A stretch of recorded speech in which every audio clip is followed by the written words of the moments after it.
Today I will explain a little of Airflow components. If you like my videos, please like, comment and subscribe. The first element is the scheduler.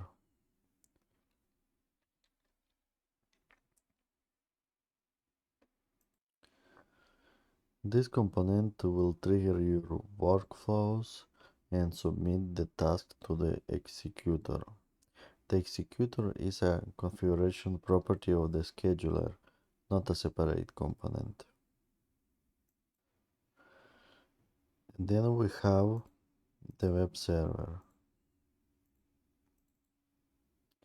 The web server is just a handy user interface when you can manage or see your docs and other information.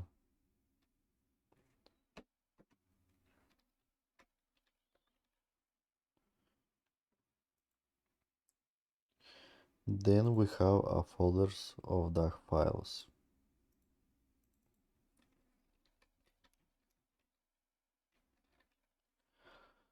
This folder will have all your docs. Each file should contain a word doc, so the schedule can parse it. If the files doesn't have the word doc, the schedule will skip it.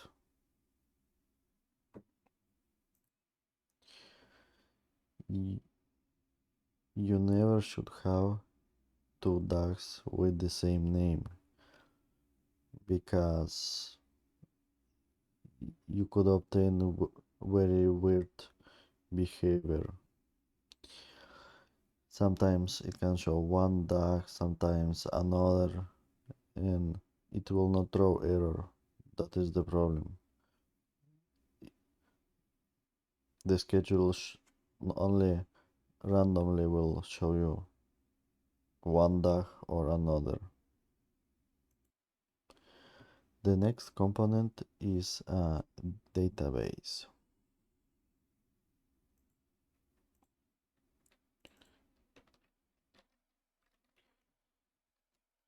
The database can be SQLite, MySQL, or Postgres.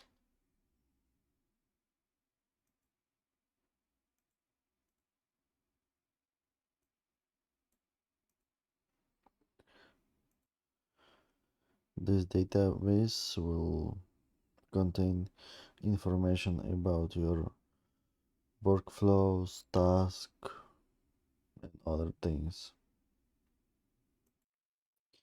Then we have optional components. The first one is the worker.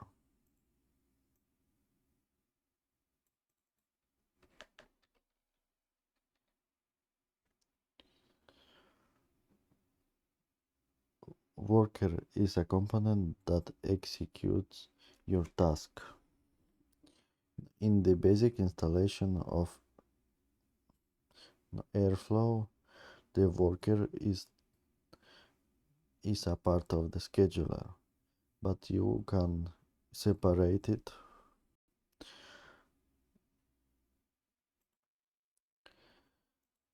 Then we have a trigger.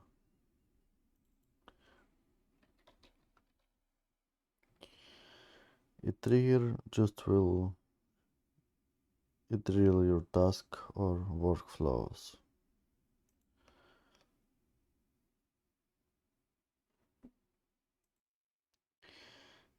And then we have the DAG processors.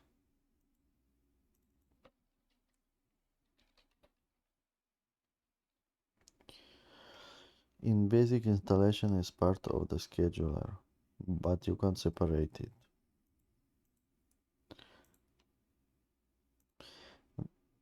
Then we have optional folder of plugins.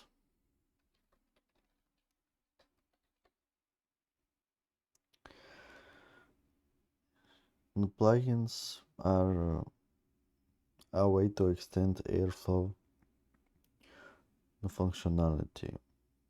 It's similar like packages.